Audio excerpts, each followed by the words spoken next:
Soyez tous les bienvenus sur Entre là, le podcast qui tisse des liens pour grandir, s'épanouir et se réjouir. Si les ressources terrestres sont limitées, il existe encore cependant des espaces sans limite. Une immensité à portée de cœur et de main, l'infinie richesse est dans nos liens. Cette richesse-là, cette immensité-là, que j'ai envie avec vous de révéler et de partager.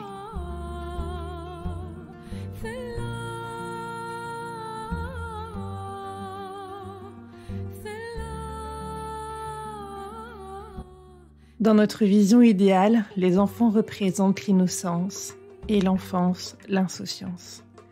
Dans la vraie vie, de très nombreux, de bien trop nombreux enfants vivent l'inverse. L'abus, l'esclavagisme, la prostitution forcée, le viol, l'inceste, la terreur constante. Aucune protection, aucune défense.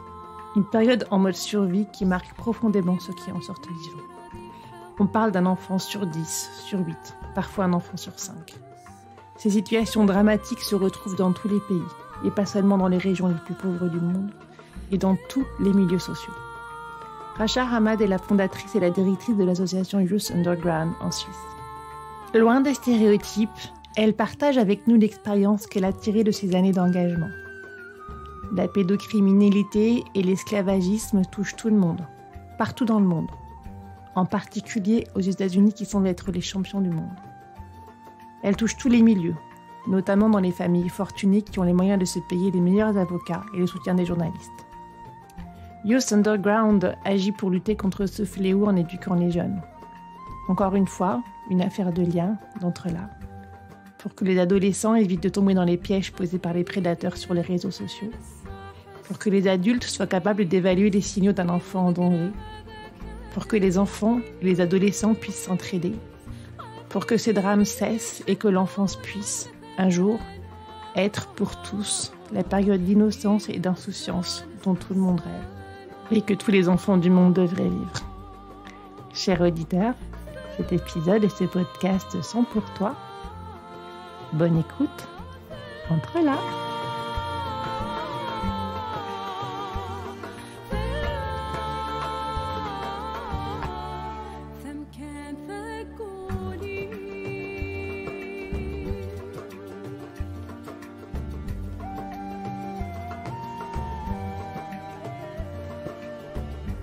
Bonjour Rasha, merci d'avoir accepté cette interview.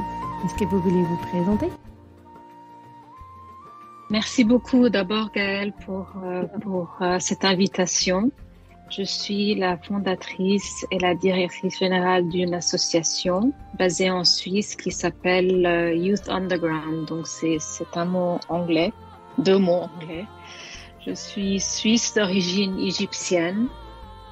Et bien que j'ai fait des études en communication, et j'ai fait en fait ma carrière dans la communication, j'ai toujours été intéressée par les questions relatives aux droits de l'individu et par la capacité de défendre une cause de la meilleure manière possible, de faire une différence si vous voulez. Rasha, que fait l'association Youth Underground? Qu'est-ce qui l'a suscité? Qu'est-ce qui a suscité sa création? Et puis, quels sont vos projets? Qui faites-vous? Alors, Youth Underground, déjà, le nom a été choisi par des adolescents. On avait une liste de noms pour cette association et c'est les jeunes qui l'ont choisi. Ça, c'est une chose. L'association Youth Underground, c'est une ONG basée à Genève, donc en Suisse, mais qui travaille dans le monde entier. Alors, ce que nous faisons, c'est que nous nous concentrons sur l'éducation des jeunes pour empêcher la traite des êtres humains. Donc, on se consacre vraiment sur ce fléau, la traite des êtres humains, et la prévention de la traite par le biais de l'éducation.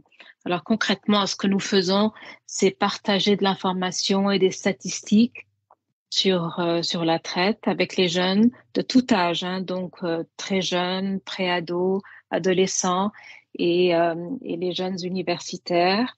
Et ça, on le fait par le biais de présentations en direct dans les écoles et les universités, des réunions en ligne, surtout à la suite de la pandémie, de conversations face à face, par le biais des médias, la télé si vous voulez, et les réseaux sociaux.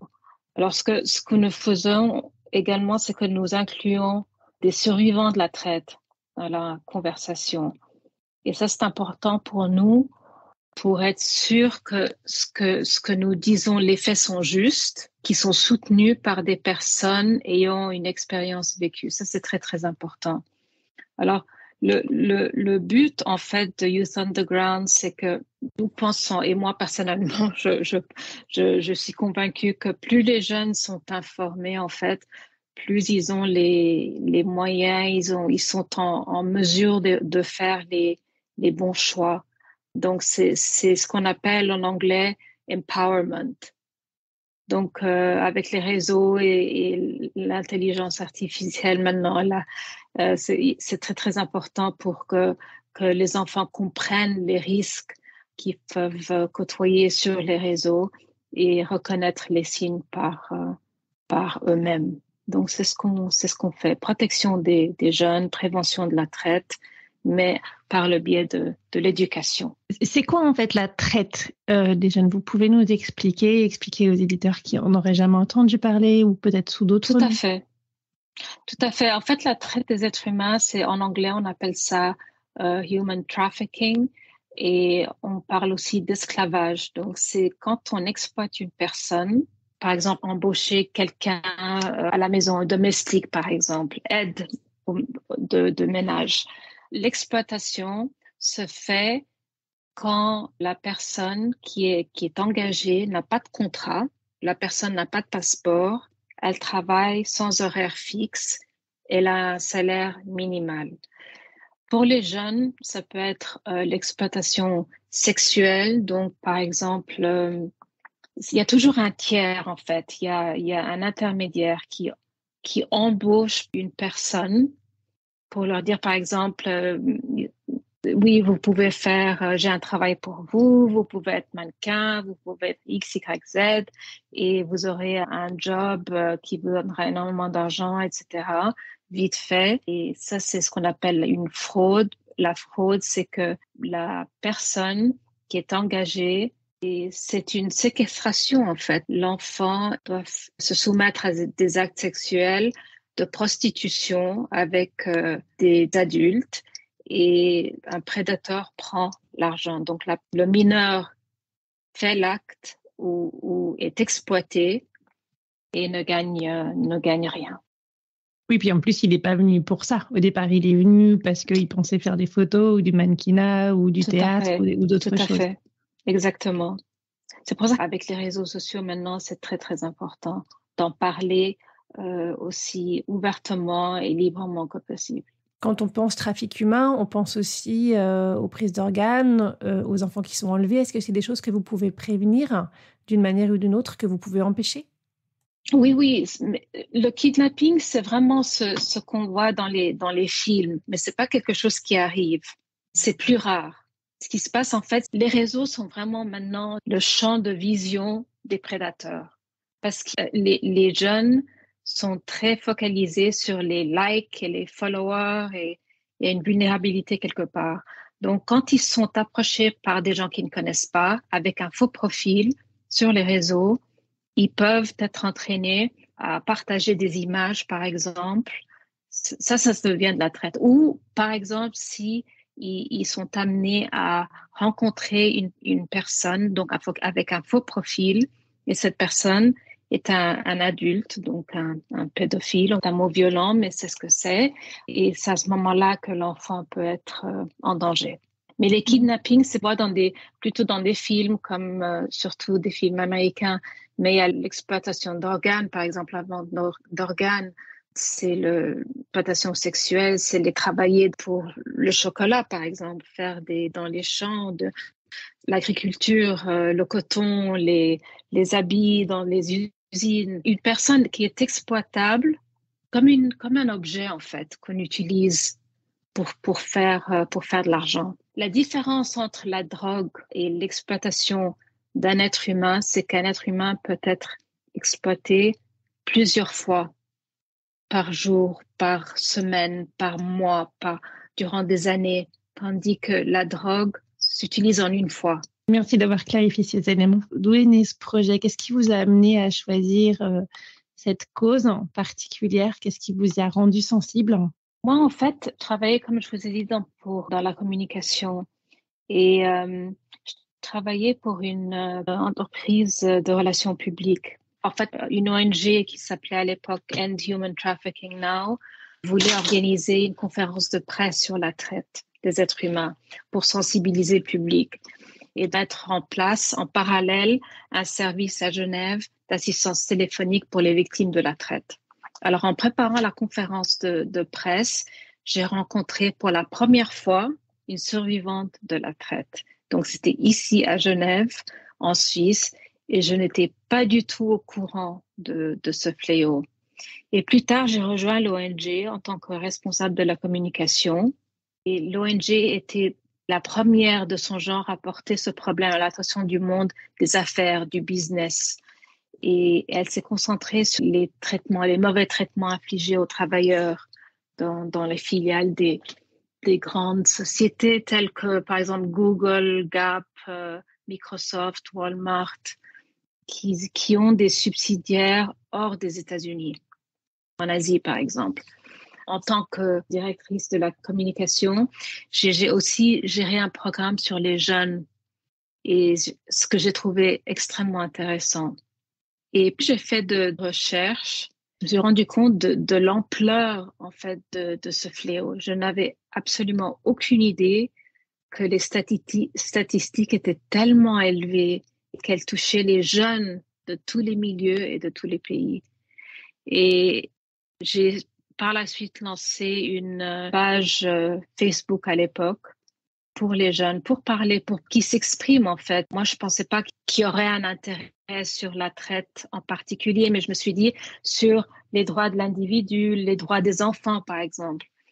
Et là, en fait, le nombre de followers a vraiment explosé. Je veux dire, en moins qu'une année, on a eu 100 000 followers, ce qui est énorme. Et là, je me suis rendu compte qu'il y avait un vide à remplir, que les jeunes voulaient s'exprimer sur la traite des êtres humains et les droits de l'individu, les droits des enfants en général, mais il n'y avait pas de plateforme pour qu'ils puissent le faire. Ils avaient besoin de s'exprimer avec leurs propres mots et ils avaient besoin d'être entendus. Donc, en voyant tout cela, je me suis dit, là, il y avait vraiment quelque chose à faire dans ce domaine et j'ai trouvé une super équipe. Tout est vraiment tombé en place et on a créé l'association Youth Underground. Donc, comme je vous ai dit au départ, le nom a été choisi par un groupe d'adolescents. Notre logo a été créé par une adolescente et les réseaux sociaux ont été conçus par des adolescents. Donc, les jeunes ont vraiment une voix dans notre association, dans tout ce que nous faisons et ils sont entendus en fait. Ce qui veut dire qu'ils s'entraident, qu'ils communiquent, qu'ils se parlent entre eux. Ils se parlent entre eux et quand ils se parlent entre eux, ils sont beaucoup plus convaincants entre eux. Et l'information passe très vite, se relaie très vite. Effectivement, on n'a pas l'idée de la réalité de ce qu'est la traite des enfants, des jeunes, des adultes à tous les âges. On a tous l'idée stéréotypée de ces personnes du Pakistan ou d'autres pays qu'on emmène dans les pays du Moyen-Orient à qui on enlève les papiers et qu'on va vraiment mettre en esclavage. Et vous dites que c'est dans tous les pays que ça arrive. C'est dans tous les pays. Comme je vous ai dit, la première survivante de la traite que j'ai rencontrée était à Genève. Et ça, c'était il y a 15 ans peut-être. Et je ne pensais pas du tout qu'il y avait ce problème dans les pays comme la Suisse, par exemple. Donc non, c'est quelque chose qui arrive partout, chaque pays. Et comme vous dites, des gens de l'Asie qui partent au Moyen-Orient, par exemple, pour faire un travail de construction, ça arrive aussi en Suisse, ça arrive aux États-Unis, ça arrive partout. Merci Rachel de nous faire prendre conscience de ces éléments. Est-ce qu'il y a une action, un projet dont vous êtes particulièrement fière, une action emblématique dont vous aimeriez nous parler maintenant ? Moi, je suis fière de plusieurs choses, mais une chose en particulier, c'est l'introduction du thème de la traite des êtres humains dans les programmes scolaires en Suisse. Et ça, pour moi, c'est quelque chose qu'on n'affiche pas, ne voit pas dans les médias, mais qui a un impact très, très fort. Je suis fière également que les jeunes se sentent écoutés par l'association. Ils nous font confiance et qu'ils veuillent y contribuer de quelque manière que ce soit. Et puis, c'est un privilège vraiment que des survivants de la traite nous fassent confiance et nous contactent pour faire part de leur histoire ou de leur parcours ou de leurs réflexions. Donc, c'est comme un dialogue entre les adultes, les professeurs, les jeunes et les survivants. Donc, c'est vraiment un dialogue où l'éducation prend toute son ampleur. Moi, en tant que directrice de l'organisation, j'apprends tous les jours. Les jeunes m'apprennent énormément de choses. Et ça me rend particulièrement fière. Est-ce que cet enseignement en Suisse, il est fait au même titre qu'on sensibilise au harcèlement scolaire, aux risques en matière sexuelle, à l'éducation sexuelle? Est-ce que c'est dans ce cadre-là? Et à quel âge? Dans les écoles, il y a des cours qui sont donnés sur l'humanité et les droits de l'individu. Et la traite des êtres humains en fait partie. Et ces cours, ils sont donnés à des enfants qui ont quel âge? À partir de 12-13 ans. Peut-être le ministère de l'Éducation a pensé que c'était l'âge auquel ils pouvaient être le plus victimes de prédateurs sur les réseaux sociaux notamment, c'est ça? Tout à fait. L'idéal serait de commencer beaucoup plus jeune parce que les enfants comprennent très jeunes et ils ressentent les choses. Donc, moi, en fait, l'idéal pour moi et ce qu'on va essayer de faire à partir de l'année prochaine, c'est de se concentrer sur les enfants beaucoup plus jeunes. Sans parler de la traite, ça c'est un peu violent, pour qu'ils puissent s'exprimer et pour que les parents puissent prendre note, en fait, de changements d'attitude ou de stress ou d'angoisse ou ce genre de choses. Donc, c'est notre but pour l'année prochaine. Racha, quand on a préparé ensemble cet épisode, vous m'avez parlé de l'importance que vous portiez à l'écoute des survivants de la traite, à l'écoute des personnes entre elles. Et en ça, vous m'avez fait penser à Cherifah Haddad et à ce qu'elle fait autour des violences faites aux femmes et des féminicides et de l'écoute des victimes, cette écoute qui est tellement précieuse et qui permet tellement de guérir. Et cette écoute qui permet aussi de prévenir, d'avoir une écoute, une parole, un dialogue de cœur à cœur pour permettre aux gens de comprendre où sont les risques. Cette écoute profonde, elle me semble avoir un impact particulier à tous les niveaux, en fait, pour ceux qui ont vécu ces traumatismes et qui en guérissent et qui ne sont pas seulement vus comme des victimes, mais comme des personnes à part entière avec toute la richesse qu'elles ont, pour les personnes qui les écoutent et qui vont vraiment comprendre dans leur cœur et dans leur chair où est-ce que ça peut se passer et comment prévenir. Et puis pour tous, en fait, il y a quelque chose de très précieux et profond qui se passe là.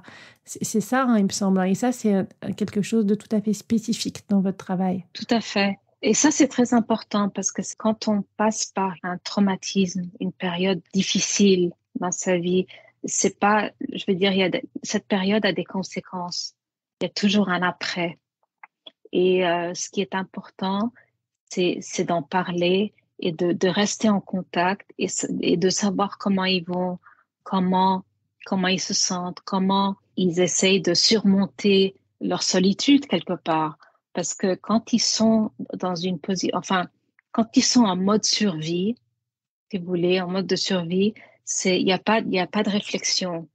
Tout revient plus tard quand ils quittent cette période et là, ils doivent faire face à, en fait, la vie de tous les jours. Que ce soit de trouver un job, de trouver un travail, faire de l'argent, trouver un appartement, la vie quotidienne et être bien accompagné. Et ça, c'est très important d'en parler. C'est pas seulement la période où ils ont été victimes, mais aussi la période après. Et ça, c'est très important. Et c'est pour ça que nous gardons le contact. Et c'est là aussi, je pense, que ce qui installe la confiance, parce que les gens se parlent entre eux. Et quand il y a la confiance et ils sentent qu'on n'est pas seulement intéressé par le côté exploitation, mais le parcours en général. Qu'est-ce qui a mené à ça? Pourquoi? Et la suite. Comment ils font face à l'après, il y a une confiance qui s'installe et on reste toujours en contact. Ça, c'est très important. Ouais, ce que je comprends en vous écoutant, c'est que vous n'allez pas vous intéresser à une personne pour le côté spectaculaire du témoignage, du traumatisme qu'elle a vécu et pour la commisération ou la compassion que ça pourrait entraîner sur les auditeurs. Vous vous intéressez à elle en tant que telle, pour tout son parcours, pour tout ce qu'elle est. Et puis vous la voyez pas seulement comme une victime, mais aussi comme quelqu'un qui a su avoir le courage de s'exprimer, qui a été au-delà du traumatisme, qui a su le guérir, le prendre en main, trouver les clés et les points d'appui de sa résilience et de sa guérison et de ce qui permet de continuer sa vie.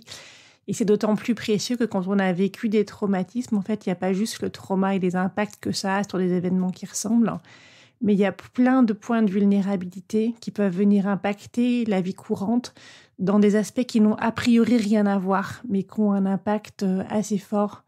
Par exemple, dans des moments où on va se retrouver paralysé alors que n'importe qui d'autre pourrait réagir, parce que là, ça vient toucher par un biais qu'on ne voit même pas, le traumatisme. Et je pense que là que votre écoute est vraiment, vraiment précieuse parce qu'elle réhabilite la personne dans son entièreté et elle lui permet de se raccommoder et de recoller tous ces petits bouts qui ont été brisés et qui ont volé en éclats. C'est très vrai et c'est pour ça qu'on essaie d'en parler d'une manière pour déstigmatiser en fait ce fléau, tout ce qui est traumatique en fait pour un enfant. Un enfant peut avoir une expérience traumatique à un jeune âge, mais il peut oublier en fait le cerveau bloque tout ça pour protéger. C'est un mécanisme de protection. Et il y a comme une amnésie quelque part. On oublie ce qui s'est passé. Et vraiment, je veux dire, il y a des survivants qui nous parlent bien des années plus tard. Il y en a qui ont peut-être 24, 25 ans, mais la plupart sont beaucoup plus âgés. Et ils en parlent de leur expérience quand ils avaient 2, 3, 4, 5 ans. Ils savent qu'il y a quelque chose qui ne va pas, mais avec l'oubli, je veux dire, c'est le choc, c'est le traumatisme. Ils oublient, ils savent qu'il y a quelque chose, mais ils n'arrivent pas à mettre le doigt dessus. Et c'est pour ça que c'est très important d'en parler et parler aux profs des écoles et des parents et aux parents aussi. Moi, je pense que c'est important d'en parler aux adultes en général pour qu'ils puissent voir s'il y a des signes si un enfant est, par exemple, devient dépressif à l'âge de 13, 14 ans. C'est pas un hasard, il y a quelque chose qui s'est passé.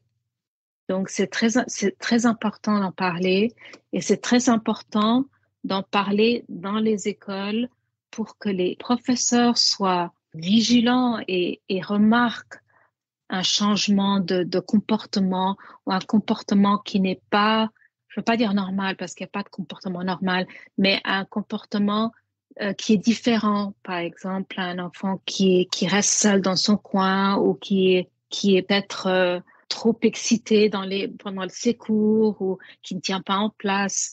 Il y a des comportements, il y a toujours un pourquoi, il y a toujours une explication. Et ce sont ces signaux faibles que vous veillez à prendre en compte. Pour pas que les enfants soient mis dans des cases, oui, cet enfant est pas très sociable, cet enfant trop agité, cet enfant est trop... Enfin, je veux dire, il y a toujours une cause, il y a toujours un parcours qui a mené à un comportement. Donc, c'est important d'en parler et de voir les signes. Alors là, vous parlez d'enfants tout jeunes qui vivent des abus, une forme d'esclavagisme, peut-être de la pédocriminalité. Ça vient pas des réseaux sociaux, ça vient des parents eux-mêmes, des parents qui vendent leurs enfants. Qu'est-ce qui se passe dans ces cas-là? Oui, ça, c'est d'autres causes, c'est les parents. Il y a quelques phénomènes. C'est dans des communautés pauvres, dans tous les pays. Donc, comme moi, je dis également les États-Unis. Donc, qui veulent vendre leurs enfants, c'est vraiment vendre, pour avoir de l'argent. Et aussi, quand on parle d'abus, surtout abus sexuels, c'est les parents qui se font de l'argent, pas uniquement l'inceste, mais qui en fait partagent, entre guillemets, leurs enfants à des clients pour gagner de l'argent. C'est des réseaux je ne veux pas dire prostitution, mais c'est vraiment prostitution. Oui, oui, c'est ça en fait. Prostitution forcée, si vous voulez. C'est important effectivement de connaître ces réalités et d'être lucide sur l'état du monde. Tout à fait. Je voulais juste rajouter une chose, Gaëlle, c'est que on a tendance à croire que les enfants sont maltraités par les gens qui connaissent pas, mais c'est l'inverse. La traite aussi se passe beaucoup par des gens que les parents connaissent. Donc, c'est des amis de la famille, par exemple, des amis des parents.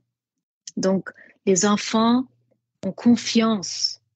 Donc, quand ils en parlent à leurs parents, quand ils osent déjà leur parler, c'est extrêmement important que les parents les écoutent. Et les adultes ont tendance à écouter les adultes et pas les enfants. Ça, c'est le stéréotype qu'on a de la traite, c'est que ça se passe vraiment, c'est des gens qui ont un certain profil, qui ont l'air, je veux dire, méchants, entre guillemets, mais pas du tout. C'est des gens tout à fait comme vous et moi, qui n'ont pas de profil. Et c'est ça qui est important de signaler. Si un enfant parle de quelqu'un, je veux dire, si par exemple, si ma fille venait me parler d'un ami, elle me dit, oui, je me sens pas très à l'aise avec cette personne, avec ton ami, il faut que je l'écoute. Il y a une raison à tout. Les enfants n'ont rien à gagner d'en parler. C'est un traumatisme. Il faut vraiment le souligner. Oui, c'est vraiment quelque chose à avoir en tête que les abuseurs, les pédocriminels, les personnes qui mettent les autres en esclavage sont des gens parfaitement intégrés à la société que personne ne soupçonnerait. Et à chaque fois d'ailleurs qu'il y a des affaires, les voisins disent mais c'est incroyable, on n'imaginait pas ça du tout. On imagine le portrait robot du méchant qu'on voit dans les films américains, mais la vie ça n'a rien à voir avec ça. Comme la plupart des viols, en fait, ce ne sont pas des personnes qui vous prennent par surprise dans la rue que vous n'avez jamais vues. La plupart des femmes qui sont violées, elles sont violées par des compagnons, par des gens qu'elles connaissent, qui un jour les enferment dans un endroit qu'elles connaissent et qui abusent d'elles. Et c'est ce qui fait aussi que c'est tellement difficile parce qu'elles ont l'impression d'être coupables de cette action puisque quelque part, elles ont laissé faire au démarrage, puisqu'elles ne s'attendaient absolument pas à ce qui se passe là. Exactement. Exactement. Et ça arrive progressivement. Déjà, un enfant est vulnérable. Mais quand on a confiance en quelqu'un, ça se passe très vite. On est prise dans une toile d'araignée. Et ça se passe très, très vite. Et ça se passe avec des adultes aussi. Donc, vous vous rendez compte avec les enfants, quand ils ont confiance, ils ont confiance. C'est pour ça qu'on en parle, surtout pour les réseaux et les gens proches. On parle aux parents, on leur dit, il faut faire vraiment écouter les enfants. Parce que s'ils disent quelque chose, c'est qu'il y a une raison. Et parfois, ils ne l'expriment pas par des paroles, mais par leur comportement, leur manière d'être. Il y a un changement de comportement quelque part. Et là, c'est le silence aussi, on dit beaucoup. Merci de préciser tout ça, Racha. Alors, après toutes ces années d'action, qu'est-ce qui vous indigne encore? Qu'est-ce qui vous met profondément en colère? En fait, ce qui me met en colère, c'est la désinformation de la part de grandes personnalités, entre guillemets. Il n'y a pas de grandes personnalités, mais je veux dire des personnalités dans des positions de pouvoir, si vous voulez, ou d'organisation pour le but de faire de l'argent et non pour apporter une aide tangible. Ça me met en colère. Parce que si nous voulons vraiment progresser dans la recherche de solutions, il est vraiment essentiel de partager les faits exacts et de ne pas sensationalize, comme on dit. Oui, en rajouter, rendre des choses spectaculaires dans un sens ou dans un autre. Oui, par des images qui ne reflètent pas du tout la réalité. Ça me met en colère. Parce qu'il y a un certain nombre de films, de documentaires qui sont sortis cette année, par exemple, qui ont vraiment parlé de la traite en créant des stéréotypes que les survivants eux-mêmes ne s'identifient pas. Et ça, c'est très néfaste. Parce qu'il faut savoir que la traite des êtres humains existe dans tous les pays, donc c'est pas seulement le tiers-monde, tendance à l'imaginer. Il ne s'agit pas d'un problème féminin, mais c'est une question de droit de l'individu. Ça, c'est très, très important. Les hommes sont également victimes de la traite, y compris sur le plan sexuel, et les femmes peuvent être des trafiquantes. Ça, c'est très important. Et autre chose aussi, parlant de désinformation, les États-Unis sont en fait le pays qui consomme et produisent le plus d'abus de films et d'images d'abus sexuels d'enfants mondialement, par 52%. Et ça, c'est des chiffres des Nations Unies. Donc, ça, c'est quelque chose que les gens ne savent pas. Je pense, quand ils pensent aux États-Unis, ça arrive dans tous les milieux. Et ce qui m'indigne aussi, c'est le jugement porté sur les survivants de traumatisme en général, lorsqu'ils décident de parler de leur parcours, de raconter leur histoire. Déjà, il faut énormément de courage pour s'exprimer. Et les gens traitent les traumatismes lorsqu'ils sont prêts à le faire. Et ils en parlent quand ils sont prêts à le faire. Donc, il faut les respecter, les honorer et pas les revictimiser, si vous voulez. Donc, c'est important de vraiment se focaliser sur l'info qui est réelle et pas l'information qui fait vendre, les affiches, les images, les films qui font vendre. Il n'y a pas de profil, en fait, d'une victime.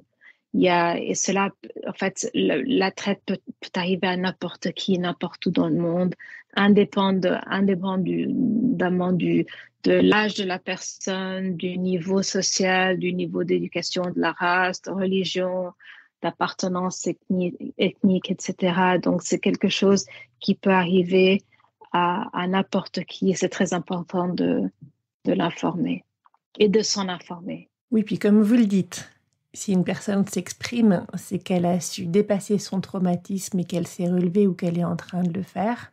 Donc, il s'agit de ne pas la cantonner à la victimisation. Il ne s'agit pas non plus de minimiser ce qu'elle a vécu en disant que c'est rien ou que c'est juste la vie normale. Donc, d'avoir la posture juste. Quelqu'un de capable et quelqu'un de courageux. Parce que ça dont parler demande tellement de courage. Tellement de courage. Et effectivement, pour ne pas casser ce courage, il s'agit de ne pas remettre en cause les propos de la personne, la véracité de son histoire, mais de dire « je te crois ». C'est une amie qui a accompagné beaucoup de viols, qui disait ça. La première chose à dire, c'est « je te crois absolument ». 100%. 100%. La personne doit être entendue et validée. Et pas être jugée. Je veux dire, tant qu'on juge une personne, là, on trouvera jamais de solution. On a parlé de ce qui vous mettait en colère. Qu'est-ce qui nourrit votre espérance, Racha? Moi, ce qui nourrit mon espérance, c'est vraiment en travaillant avec les jeunes. Moi, je vois la force, le courage et la détermination de la jeunesse. Je veux dire, quand on voit les grands mouvements au fil des années dans le monde entier, la plupart ont été lancés par la jeune génération. Tandis que les gouvernements et les adultes en position d'influence et de pouvoir s'écoutent eux-mêmes, il y aura un moment où ils devront prendre la voix des jeunes en considération. Et c'est ça qui nourrit mon espérance. Moi, je vois, je veux dire, les manifestations qu'on voit depuis quelques années maintenant sont tous initiés par les jeunes. Ils ont énormément de courage. Est-ce qu'il y a un autre message que vous aimeriez faire passer aux personnes qui nous écoutent? Oui, moi je pense que ce qui est important, c'est vraiment aborder tous les sujets avec vos enfants d'une manière adaptée à leur âge. Et si vous ne sentez pas à l'aise pour aborder certains sujets, il faut se demander pourquoi. Je veux dire, si on ne parle pas de la sexualité, de la pornographie par exemple, de problèmes de drogue, de santé mentale, avec nos enfants, ils vont trouver d'autres moyens ou d'autres sources d'informations. Et c'est là où il y a un risque, parce qu'ils vont écouter leurs amis, et parfois ils n'ont pas l'info qui est adéquate, et ils trouveront d'autres sources sur l'Internet, par exemple. Et c'est là où il y a des risques. Il faut vraiment aborder tout sujet avec les enfants, les jeunes, et puis c'est notre devoir en tant qu'adultes de les protéger et de nous éduquer nous-mêmes aussi, de dire qu'on n'a pas toutes les solutions et d'être vraiment honnête avec moi. avec les enfants. Je veux dire, moi, j'ai 2 enfants. Quand je ne sais pas la réponse de quelque chose, quand ils posent une question, je leur dis, je ne sais pas. Je n'invente pas des réponses. Il faut être vraiment honnête avec eux parce que si on leur dit pas, si on n'a pas de conversation et on leur parle pas, ils imaginent d'autres choses. Pour trouver des solutions, il faut déjà reconnaître les problèmes, faire face aux problèmes et ça commence, moi, je pense, par l'éducation et l'éducation de soi-même, déjà, pour commencer. L'éducation de soi-même, vous voulez dire que c'est aux parents de s'informer, de connaître les risques, de savoir comment les choses naissent, et puis peut-être aussi d'être suffisamment proche de leurs enfants pour pouvoir ne pas passer à côté de ces signaux faibles dont vous parlez sur les différences de comportement ou des choses qui pourraient se passer. Parce qu'il y a aussi, dans la traite, j'imagine, il y a aussi, on est aussi pas loin des histoires de raquettes, par exemple, qui peuvent se produire.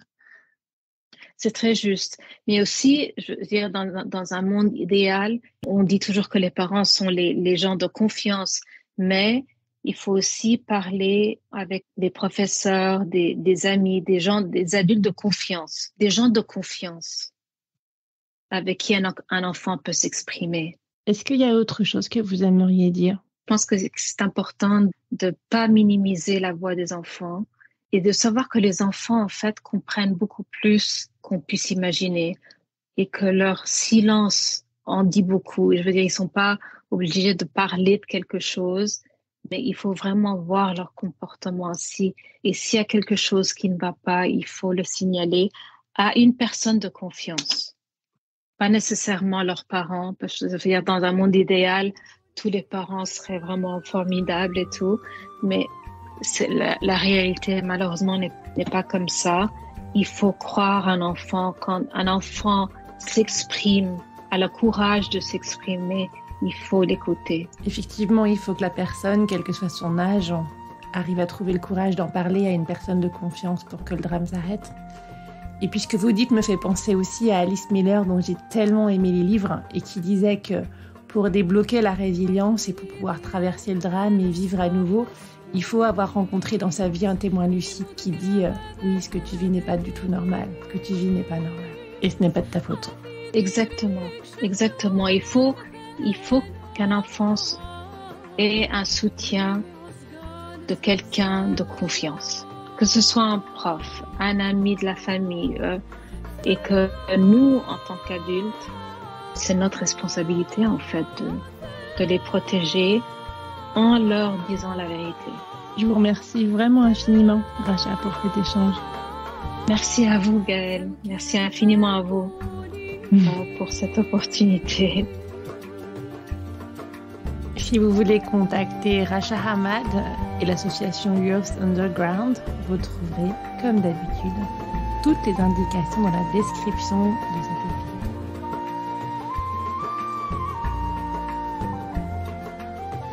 Ce podcast n'est pas seulement le mien, c'est aussi le vôtre, c'est le nôtre.